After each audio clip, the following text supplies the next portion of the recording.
মহারাষ্ট্রের বারামতি উপনির্বাচনে সরে দাঁড়ালো কংগ্রেস প্রার্থী প্রত্যাহার এবং যেমনটা জানা যাচ্ছে আপনাদের জানিয়ে রাখবো যে প্রার্থী প্রত্যাহার বারামতি কেন্দ্রে কংগ্রেসের এবং বিনা প্রতিদ্বন্দ্বিতায় জয়ী এনসিপি প্রার্থী সুনেত্রা পাওয়ার বিমান দুর্ঘটনায় নিহত অজিত পাওয়ার প্রাক্তন এনসিপি নেতার প্রতি শ্রদ্ধা জানাতে এই সিদ্ধান্ত।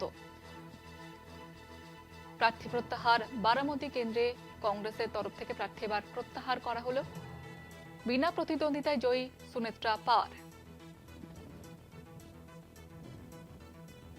বিমান দুর্ঘটনায় নিহত অজিত পাওয়ার এবং তারপরে শ্রদ্ধা জানাতেই এই সিদ্ধান্ত নেওয়া হয়েছে ঊর্ধ্বতন নেতাদের তরফ অনুরোধে কংগ্রেসকে। তারপরে প্রার্থী প্রত্যাহার করে কংগ্রেস। 23 এপ্রিল বারামতি কেন্দ্রে উপনির্বাচন।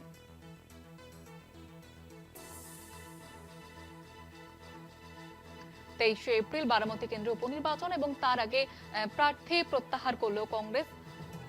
আর এই নিয়ে আরো কথা বলবো, আমাদের সঙ্গে টেলিফোন লাইনে রয়েছেন আমাদের প্রতিনিধি অঙ্কুর ভট্টাচার্য। অঙ্কুর দা, দেখো, মহারাষ্ট্রের বারামতি যে বিধানসভা কেন্দ্র রয়েছে এই কেন্দ্রের বিধায়ক ছিলেন অজিত পাওয়ার, মহারাষ্ট্রের উপমুখ্যমন্ত্রী।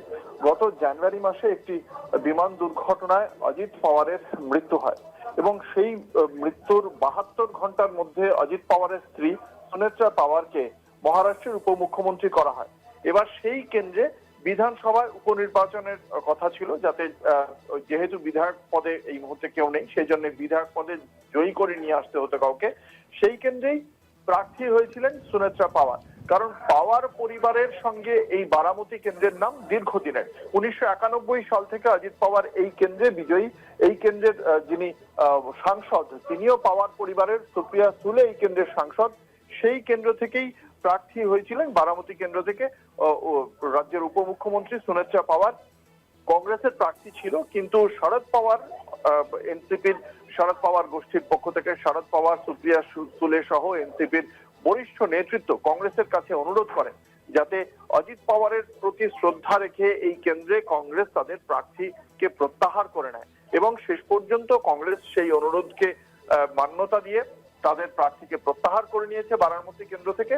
ফলে বিনা প্রতিদ্বন্দ্বিতায় জয়ী হতে চলেছেন এই কেন্দ্র থেকে সুনেত্রা পাওয়ার। আগামী 23 এপ্রিল এই কেন্দ্রে নির্বাচন হওয়ার কথা ছিল, সেক্ষেত্রে আর নির্বাচনের বিষয়টি থাকছে না। প্রধান প্রতিপক্ষ কংগ্রেস তাদের প্রার্থীকে এই কেন্দ্র থেকে প্রত্যাহার করে নেওয়ার ফলে বিনা প্রতিদ্বন্দ্বিতাতেই জয়ী হতে চলেছেন এনসিপি অজিত পাওয়ার গোষ্ঠীর পক্ষ থেকে প্রার্থী রাজ্যের উপমুখ্যমন্ত্রী সুনেত্রা পাওয়ার।